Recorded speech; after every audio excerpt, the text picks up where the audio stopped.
12 വയസ്സുകാരിയെ ബലാത്സംഗം ചെയ്ത പ്രതിക്ക് ട്രിപ്പിൾ ജീവപര്യന്തവും കഠിന തടവും 90,000 രൂപ പിഴയും ശിക്ഷ. പുള്ളിപ്പാടം കാരച്ചാൽ തോട്ടുകര ശരത് ചന്ദ്രനെതിരെയാണ് ശിക്ഷ വിധിച്ചത്. 2015-2018 കാലയളവിലാണ് കേസിന് ആസ്പദമായ സംഭവം.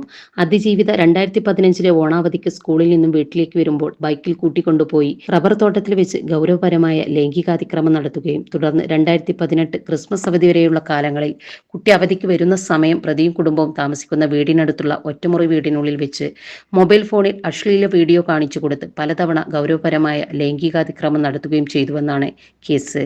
നിലമ്പൂർ ഫാസ്റ്റ് ട്രാക്ക് സ്പെഷ്യൽ കോടതി ജഡ്ജ് KP ജോയിയാണ് ശിക്ഷ വിധിച്ചത്. വിവിധ വകുപ്പുകളിലായി ട്രിപ്പിൾ ജീവപര്യന്തം തടവിനും 90,000 രൂപ പിഴ അടക്കുന്നതിനും പിഴ അടച്ചില്ലെങ്കിൽ 1.5 വർഷം അധിക തടവ് അനുഭവിക്കുന്നതിനും ശിക്ഷ വിധിച്ചിട്ടുണ്ട്. നിലമ്പൂർ പോലീസ് സ്റ്റേഷൻ സബ് ഇൻസ്പെക്ടറായിരുന്ന റസിയ ബംഗാളത്ത് രജിസ്റ്റർ ചെയ്ത കേസിൽ ഇൻസ്പെക്ടർ സുനിൽ പുളിക്കലാണ് അന്വേഷണം നടത്തി പ്രതിയെ അറസ്റ്റ് ചെയ്ത് കുറ്റപത്രം സമർപ്പിച്ചത്. പ്രോസിക്യൂഷന് വേണ്ടി special public prosecutor advocate Sam K Francis ഹാജരായി. പ്രോസിക്യൂഷന് വേണ്ടി 17 സാക്ഷികളെ വിസ്തരിച്ചു.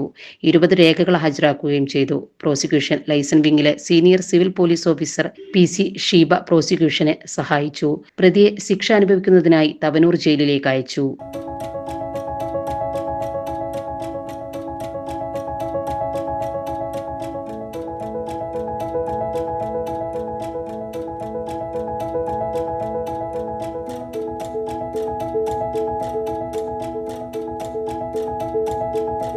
ഇനി വേണ്ടതെല്ലാം വേണ്ടുവോളം വിലക്കുറവിൽ നിങ്ങൾക്കായി മലപ്പുറത്ത് സമ hyper market, Tirur road, Mylapuram, Malappuram.